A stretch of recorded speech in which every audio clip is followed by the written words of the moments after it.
Start कर रहा हूँ। तो चलिए दोस्तों, इस स्ट्रेस ब्लॉक पैरामीटर में मैं क्वेश्चन नंबर 4 स्टार्ट कर रहा हूँ, जिसमें हमको डिराइव करना है कि लिमिटिंग मोमेंट ऑफ रेजिस्टेंस क्या होता है अलग अलग ग्रेड ऑफ स्टील के लिए। अब सबसे पहले इसमें हमको दो चीज समझनी पड़ेगी कि मूवमेंट का मतलब क्या होता है। उसके बाद उसके पहले लेक्चर में डिस्कस किया था कि लीवर आर्म क्या होता है। सी मूवमेंट का अगर मैं आपको मतलब बताऊं तो मूवमेंट होता है force into some perpendicular distance.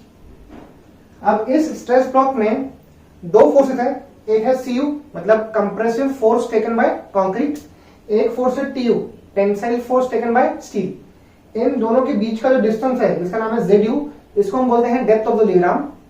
Now see अब हो क्या रहा है, अब इन दोनों फोर्स की वजह से सिस्टम में एक कपल सेटअप हो गया, मतलब सिस्टम रोटेट कर सकता है। See the system can rotate, this is force CU and this is force TU. इन दोनों के बीच जो डेप्थ है वो है जेड यू। तो सिस्टम में rotate in this fashion, system कुछ इस तरीके से रोटेट कर सकता है। तो ये एक कपल सेटअप हो गया इसमें। तो इसमें जो मोमेंट की इक्वेशन है, मोमेंट क्या है, इसको हम बोलेंगे एम यू। मोमेंट होता है force into perpendicular distance. Let us से अगर मैं फोर्स ले रहा हूं सीयू, तो ये यहां सीयू फोर्स आ गया। इसके लिए परपेंडिकुलर डिस्टेंस कितना है, वो है जेड यू, तो सीयू इंटू जेड यू। या फिर आप बोल सकते हो एम यू का formula T U into perpendicular distance क्या है, Z you, T U into Z you. अब आपके पास दो इक्वेशन है मोमेंट निकालने के लिए। तो आपका क्वेश्चन क्या है, you have to derive the equation for limiting moment of resistance for different grade of steel. अब ध्यान देना, मैं यहां पे बात कर रहा हूं लिमिटिंग की। लिमिटिंग का मतलब होता है बैलेंस सेक्शन के लिए मोमेंट ऑफ रेजिस्टेंस का इक्वेशन जनरेट करना है। नाउ सी अगर मेरे को इन दोनों इक्वेशन में से चूज करना है कि इन दोनों में से मैं कौन सा चूज करूं और इक्वेशन वर्कआउट करूं, तो याद रखना कि ये कंक्रीट के बेस पे मोमेंट का इक्वेशन है, ये स्टील के बेसिस पे मोमेंट का इक्वेशन है। क्योंकि ये टीयू मतलब स्टील का फोर्स है, सीयू मतलब कंक्रीट का फोर्स है। कंक्रीट और स्टील में से जो भी वीकर मटेरियल है, इन दोनों में से वीकर मटेरियल कौन है, वो कंक्रीट है। तो मैं कंक्रीट के बेस पे उसका मोमेंट का इक्वेशन जनरेट कर सकता हूं। मैं एक बार फिर से रिपीट करता हूं, हमारे पास मोमेंट की दो इक्वेशन है, एक सीयू की टर्म में और एक टीयू की टर्म में। This is for concrete, this is for steel in terms of steel. इन दोनों में से जो वीकर मटेरियल है, अब वीकर मटेरियल कौन है, of course concrete is a weak material as compare to steel. So you can generate the limiting moment of resistance based on this equation based on concrete. तो अब मैं इस ultimate moment का equation concrete के base पे, हमने भी discuss किया कि मोमेंट का इक्वेशन मैं क्या लूंगा, मैं लूंगा सीयू इंटू जेड यू। क्योंकि बैलेंस सेक्शन के लिए इन दोनों में से जो वीकर मटेरियल है वो है कंक्रीट, तो कंक्रीट के बेसिस पे मैंने एमयू का इक्वेशन निकाल लिया। नाउ सी सीयू का फॉर्मूला मैंने ऑलरेडी डिराइव किया था आपको लास्ट लेक्चर में, वो होता है 0.36 एफसी के बी इंटू एक्सयू।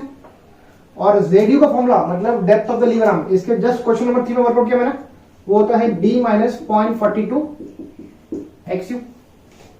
अब आपको करना क्या है, आपको सिर्फ इसमें एक्सयू का वैल्यू पुट करना है अलग अलग ग्रेड ऑफ स्टील के लिए। सो फॉर Fe 250 एक्सयू मैक्स का फॉर्मूला क्या होता है, एक्सयू मैक्स होता है 0.53 डी। सो एमयू बन गया एमयू लिमिटिंग एंड 0.36 एफसी के बी, एक्सयू बन जाएगा एक्सयू मैक्स, और ये रहेगा डी माइनस 0.42 एक्सयू मैक्स। अब आपको सिर्फ एक्सयू मैक्स की वैल्यू 0.53 डी यहां पुट करनी है और लिमिटिंग मूवमेंट का इक्वेशन जनरेट करना है। तो क्या है 0.36 एफसी के B, XU max will be replaced by 0.53 D, तो ये आएगा 0.53 डी। ब्रैकेट में आएगा D minus 0.42 into XU max कितना है, वो है 0.53 डी। अब इस ब्रैकेट में से डी डी कॉमन निकलता है, उसका कॉमन निकाल लीजिए, तो बचता है 0.36, ये 0.53 में यहां लिख लेता हूं, एफसी के लिखा बी लिखा, डी लिखा, यहां से डी डी कॉमन निकलेगा, वो डी बाहर आएगा तो ये बन जाएगा डी का स्क्वायर, ब्रैकेट में बचेगा 1 माइनस 0.42 इंटू 0.53।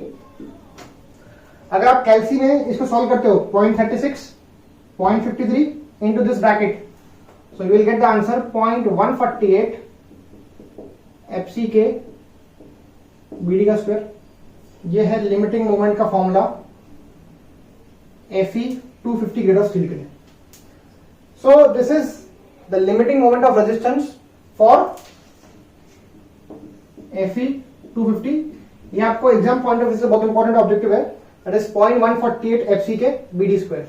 सिमिलरली मैं Fe 415 या Fe 500 ले इसी फैशन में इसको वर्कआउट कर सकता हूं। अगर हम बात करें फॉर Fe 415 का एक्समैक्स का फॉर्मूला क्या था, वो था 0.48 डी। तब mu लिमिटिंग का जो इक्वेशन था वो था Cu into ZU।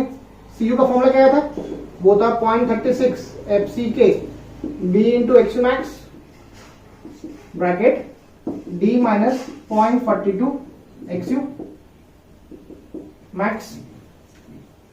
So you just have to put the value of Xmax in this equation again. So you'll get 0.36 FCK B. Xmax कितना है, वो है 0.48 D, D minus 0.42 into 0.48 D। आप इसको वापस से सॉल्व कर लीजिए कैलसी में, तो आपको आंसर मिलता है 0.138 FCK BD का स्क्वायर। ये एक और इंपॉर्टेंट क्वेश्चन आ गया ऑब्जेक्टिव पॉइंट ऑफ व्यू से।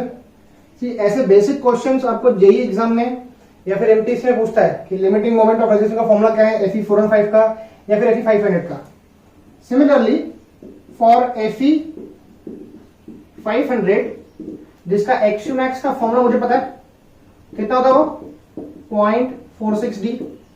तब उसके लिए लिमिटिंग मोमेंट का फॉर्मूला क्या था, वो था 0.133 एफसी के BD का square. So this was all about the limiting moment of resistance for different grade of steel। अब इसके आगे के लेक्चर्स में मैं डिस्कस करूंगा कि अलग अलग ग्रेड ऑफ स्टील के लिए लिमिटिंग परसेंटेज ऑफ स्टील क्या होता है। तो चलिए नेक्स्ट लेक्चर में मिलते हैं।